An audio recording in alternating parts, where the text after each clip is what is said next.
Passives.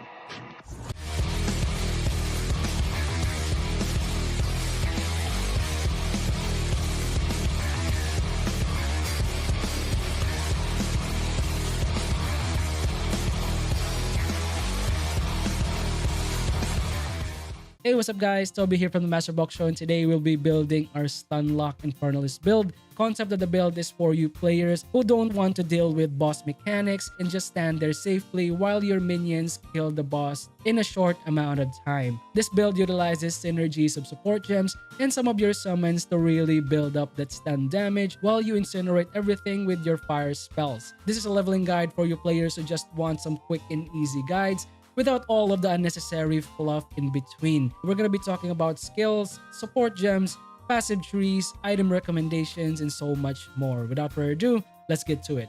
Moving into building out the actual skills that we'll be needing for our Stunlock Infernalist build. As usual, I'll be explaining it as quickly as possible while introducing the support gems that you might need in order for you to effectively use the skill. We're just going to be limiting the support gems that you're going to be needing around 2 or 3. The reason for this is once you arrive to the endgame grind, most likely your support slots will be around 2 or 3. That being said, the early game skills that you'll be unlocking on your leveling process is the Skeletal Sniper. For the Skeletal Sniper, it is basically your long-range unit that attacks your enemies using a bow. If you like to add it with other support gems, I highly advise to just put acceleration on it. Acceleration will increase the projectile speed by 40%. The other one you might want to use for the time being is Martial Tempo. That will increase your attack speed by 25%, making our skeleton snipers much more effective in dealing damage. Another low-level skill that you might want to invest in is Contagion.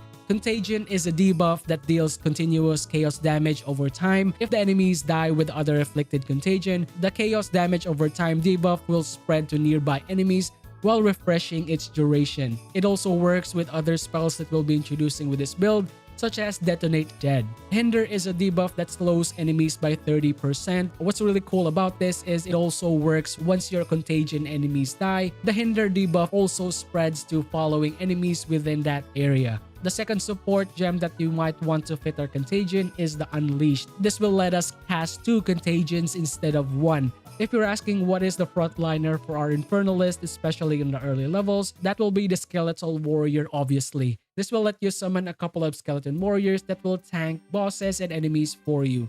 The reason that I didn't mention this skill as one of the preferred skills that we need, because you can actually purchase a scepter that can give you the abilities of the Skeleton Warrior summon. After a couple of levels, you'll soon unlock the Skeleton Arsonist. This is one of the most important summons that we need for our build, as the Skeleton Arsonist will be the one that's gonna be dishing out a lot of fire damage and burning your enemies down as quickly as possible. So we need to invest a couple of support gems to make it really powerful, starting with the Fire Infusion. This is a level 1 support gem that will increase our fire damage while decreasing our cold and lightning that we don't actually need. Second one is the Martial Tempo. I highly advise dropping the Skeleton Sniper Army or the Skeleton Arsonist just to free up some spirit and in order for you to summon more Skeleton Arsonists in the future. Going back to the second support gem that we'll need is the Martial Tempo. This support gem is from our Skeleton Sniper from a while ago. For the third one is Scatter Shot. This will let us fire additional projectiles from our Skeleton Arsonist, totaling up to 3.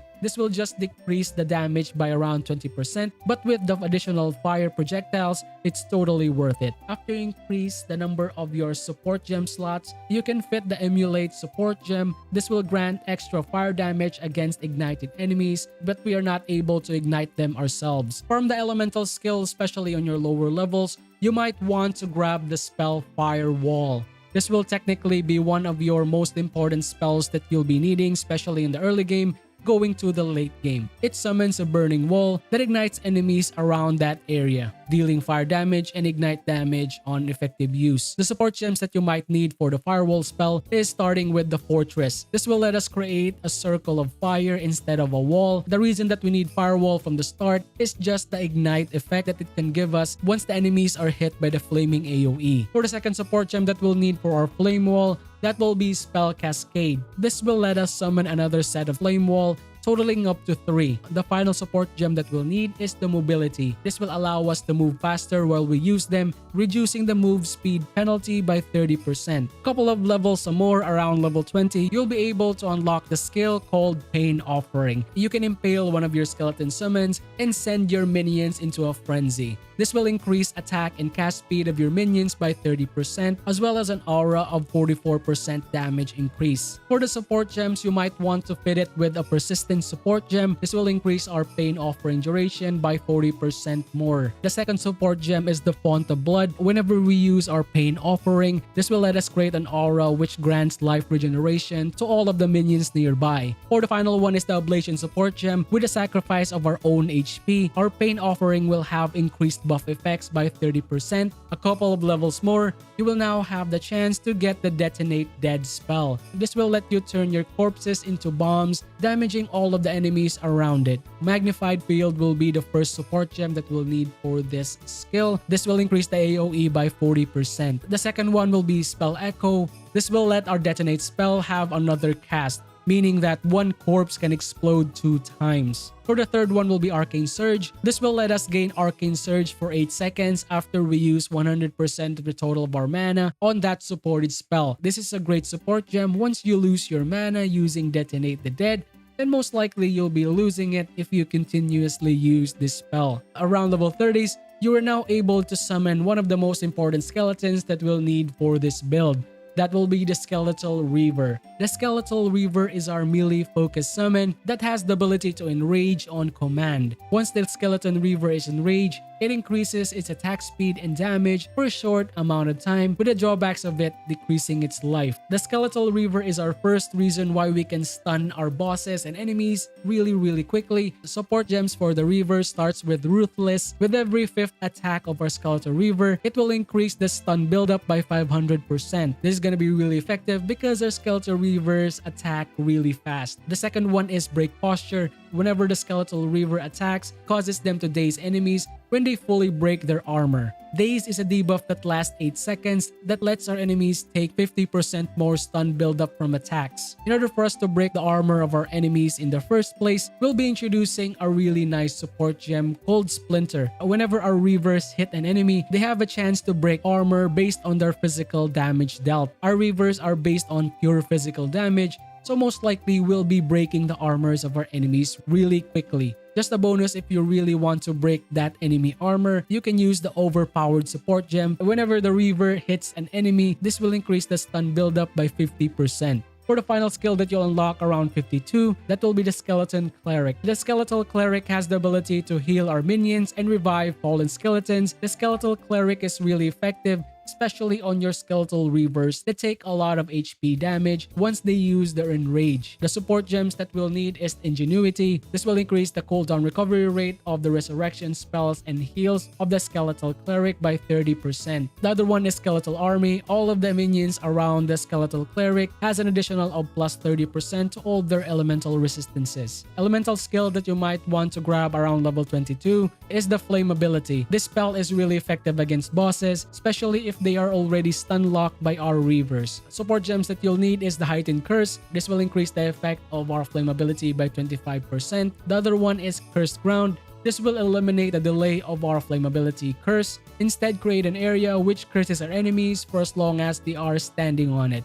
The last one is Inspiration. This will decrease the amount of resource that we'll need in order for us to use this spell. Now for our Ascendancy exclusive skill, that will be our Summon Infernal Hound. The Infernal Hound is a really nice tank summon that we can use to ignite our enemies once it attacks them. Support gems that we'll need is the Meat Shield. This will increase the summon's HP with the drawback of decreasing its damage dealt. Second one is Wildfire. Whenever our Hound hits an enemies, it has a chance to spread ignites to nearby enemies after a delay. The third one will be Strip Away. Enemies that are attacked by our Hound has the chance to get the exposure debuff. In order for us to increase the effect of our Strip Away debuff, we will use the Fire Exposure. Fire Exposure is the one that will trigger the debuff to our ignited enemies. Finally, for the Persistent buff, we just need one Persistent buff for this build. That will be the Raging Spirit. Whenever we use a fire spell, we also summon Raging Spirits, which are short-lived flaming skulls that rush enemies and rapidly attack them. The Raging Spirits deal 70% of fire damage, while the other percent deals physical attacks. For that reason of having physical damage,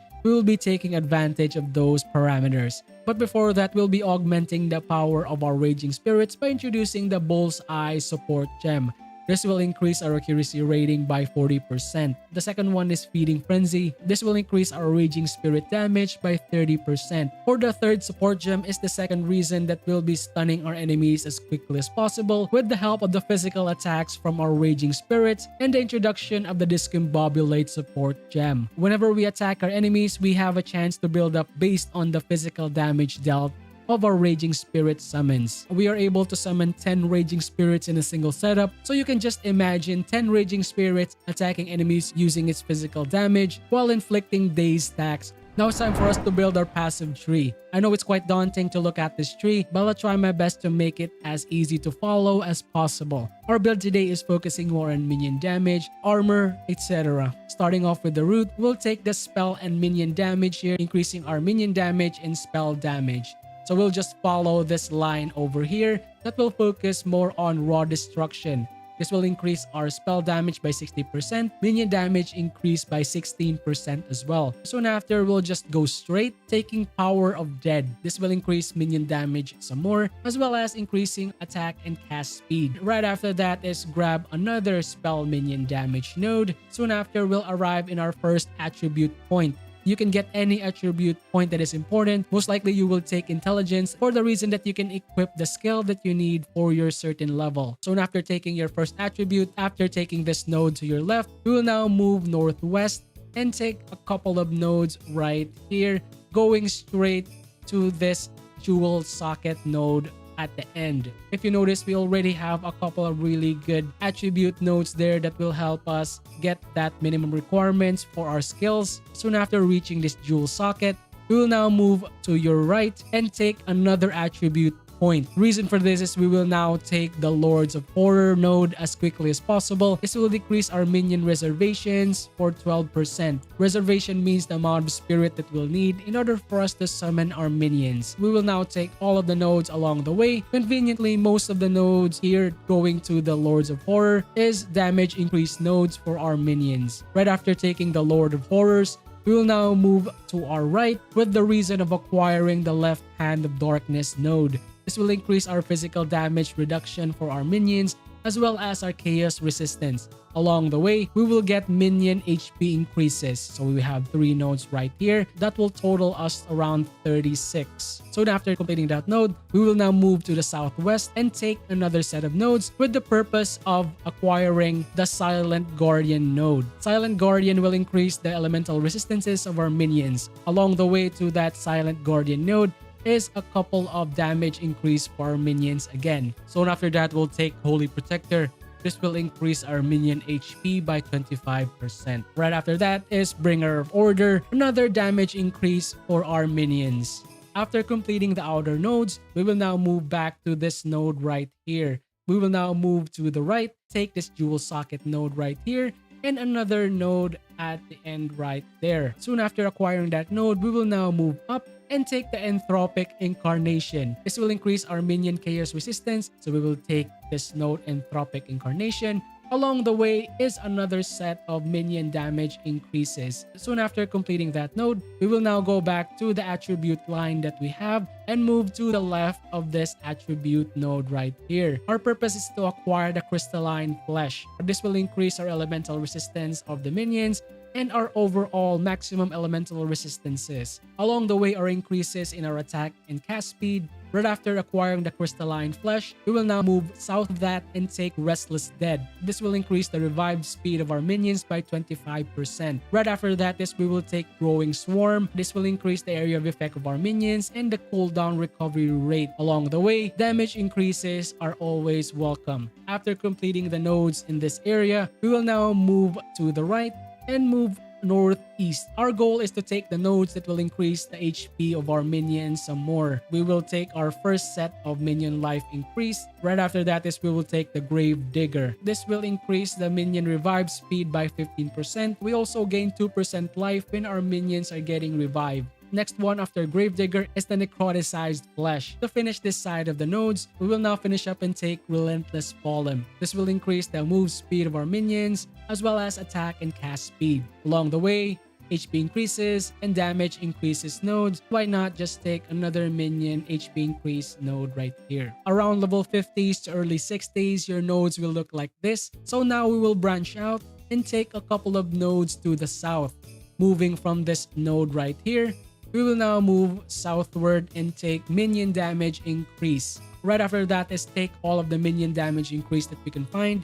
So we have this minion damage right here, and a couple of minion damage increase, as well as a few critical modifiers. We will just take all of those.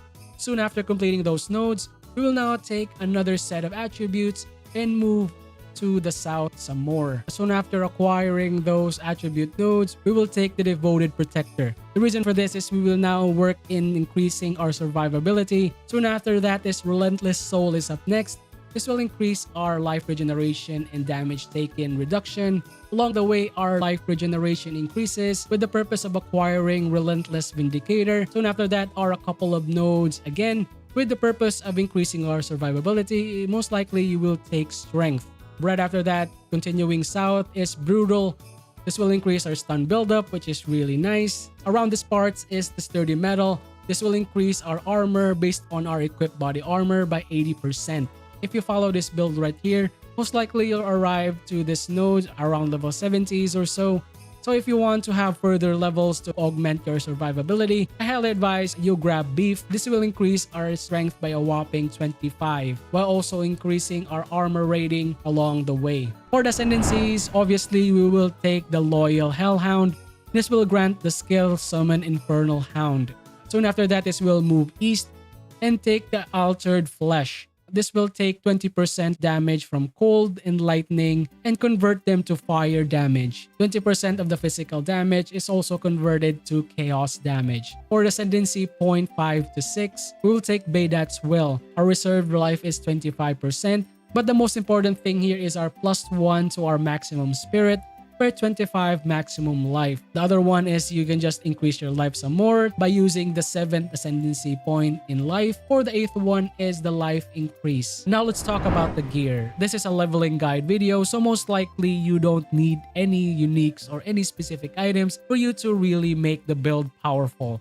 For as long as you find something that is quite effective from the early games to mid game, that works absolutely fine. Just to point you on the right track on what skills or what stat priorities that you need, starting with the strength attribute. The strength attribute really comes in handy, especially from the mid game to the late game. The strength attributes really benefit the Baydat's Will, which will increase the maximum of your spirits per 25 maximum life that you have. While we're talking about strength and spirit, the second most important stat that we'll have is the spirit stat. The more spirit that we have, the more minions that we can summon. Third stat is fire resistance. This will benefit another node from our Infernalist, which is the Altered Flesh, which will convert 20% of cold and lightning damage to fire damage. Other priorities that you might want to consider are minion levels as well as spell levels increase in order to increase the effectivity of your minion summons. And that's it, guys. Thank you for watching our Stun Infernalist build. What do you guys think about the builds that I mentioned, or have I missed some of the details that you really want? Would love to know all of your recommendations and your questions in the comment below. Shoutouts for all the people who subscribe and keep supporting the channel. I really appreciate you guys for all the amazing support. And for all of the people who haven't subscribed yet, thank you for watching my videos, and I hope I earn your subscriptions in the future. But if I earn it today, please don't hesitate to hit that subscribe button. Are you into quick and simple, easy to follow build guides? Or maybe if you're into Baldur's Gate 3, we've got a lot of builds, mod videos, weekly, monthly, and mods of the year list. Look no further than these videos right here. Finally, that's it for me. Up to soon on the next Master Box Show. Peace out. Bye, guys.